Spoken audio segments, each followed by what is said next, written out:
Sekilas bila kita membaca nama Bayu, pasti terbayang sosok sebuah nama lelaki.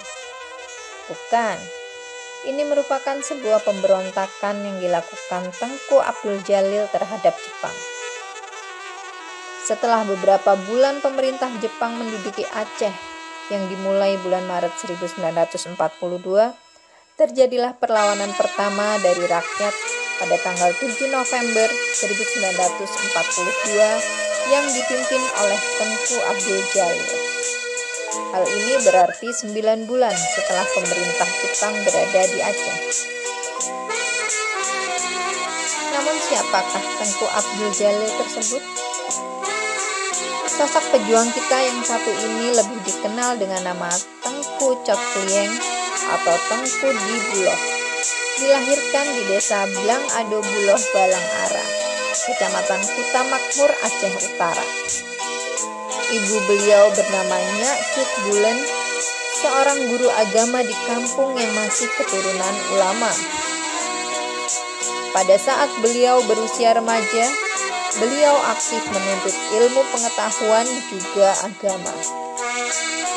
Pada tahun 1911 sampai 1921, beliau belajar di Fox School secara terus-menerus, belajar agama dan bahasa Arab di daerah-daerah terkenal, antara lain di Birenghang, Yerot Bungkait atau Muara Batu, Tanjung Samalanga, Mon Gedong, Chot Klieng, Rueng Kale atau Banda Aceh, Keping Pungit, dan pada tahun 1937 kembali ke Dayah Chot Klieng di bawah pimpinan Tengku Ahmad.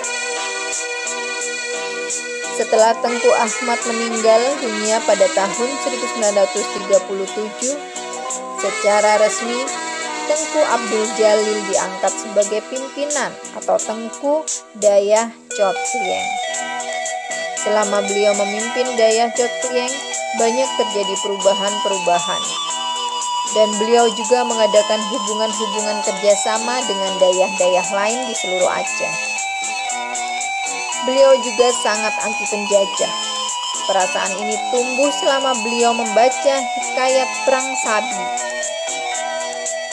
Untuk memajukan daerah yang dipimpinnya, Tengku Abdul Jalil mengunjungi beberapa daerah sampai ke Aceh Selatan.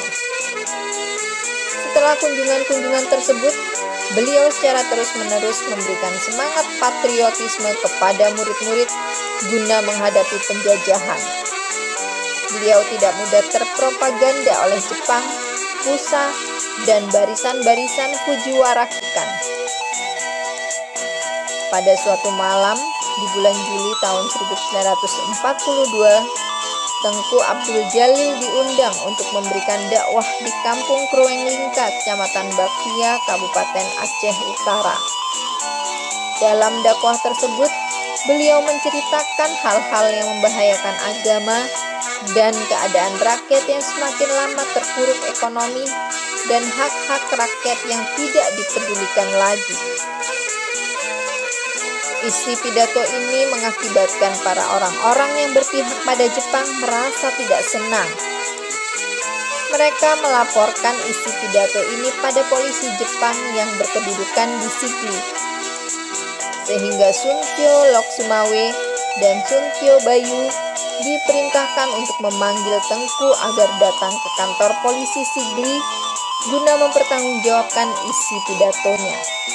Namun, panggilan ini tidak dipedulikan oleh Tengku. Melihat hubungan yang tidak baik antara dirinya dengan pihak Jepang, Tengku mulai melatih murid-muridnya mempergunakan senjata perang. Juli 1942, beliau beserta para pengikutnya sekitar 300 orang mengadakan konsinyer di Kompleks Dayah dan bersumpah untuk melawan Jepang apabila mereka datang untuk menangkap dan menyerang mereka. Peristiwa ini menyebabkan pembesar-pembesar pemerintah, baik yang berkedudukan di Lok Sumawe, Sigli, bahkan di Kutaraja, melakukan panggilan terhadap Tengku. Tetap saja panggilan demi panggilan tidak pernah dipedulikan oleh Tengku. Alhasil, para ulama-ulama diturunkan, seperti Tengku Mahmud, Tengku Abdul Aziz, bahkan dengan mantan gurunya sendiri, Tengku Hasan Krueng Kale. Namun bujukan mereka agar Tengku mengubah sikap dan pendirian terhadap Jepang tidaklah berubah. Bertolak belakang dengan pemerintah, masyarakat malah mendukung sang Tengku dengan memberikan bahan makanan ke kompleks Dayah. Karena Tengku tidak berhasil dibujuk, pada tanggal 7 November 1942, kompetisi dari Lok Sumawe yang bernama Hayashi langsung datang ke Chot Plieng Bayu dengan tujuan membujuk Tengku Abdul Jalil. Akan tetapi Hayashi tidak diperkenankan masuk. Malah ia ditikam dengan tombak oleh salah seorang penjaga Dayah. Dengan keadaan ini pula, ia dibawa pulang oleh temannya ke Lok Sumawe. Atas kejadian inilah, pada tanggal 7 November 1942, dikerahkan pasukan-pasukan Jepang dari Biren, Lok Sumawe, dan Lok Sukom dengan persenjataan lengkap guna melakukan penyerangan ke Dayah Chongpliet. Pertempuran berlangsung dari jam 12 dan berakhir pada jam 16. Pasukan Jepang dapat menguasai kompleks Dayah serta membakar habis semua bangunan, masjid, dan 11 rumah rakyat yang berdekatan dengan Dayah tersebut. Dalam pertempuran ini, gugurlah 86 orang pengikut Tengku Abdul Jalil. Karena ketidakseimbangan kekuatan yang dimiliki oleh Tengku, maka mereka mundur ke Masjid Payakambok di Kecamatan Merah Mulia. Di sini pun terjadi pertempuran untuk kedua kalinya yang berlangsung pada 8 November 1942. Lalu mereka mundur lagi ke desa Buloh Gampong Tengah. Perjalanan ditempuh selama 2 hari. Dan disinilah terjadi pertempuran yang dahsyat.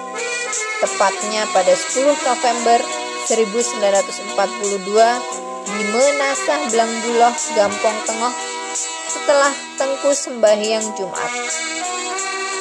Sehingga syahidlah sang Tengku Abdul Jalil pada jam 18 sore. Jenazah dibawa ke Lok Sumawe beserta dengan keluarga beliau yang masih hidup. 11 November 1942, jenazah dibawa kembali ke Bayu dan dimakamkan di kompleks Dayah Chot Plieng. Jumlah keseluruhan yang gugur dalam pemberontakan ini adalah sebagai berikut.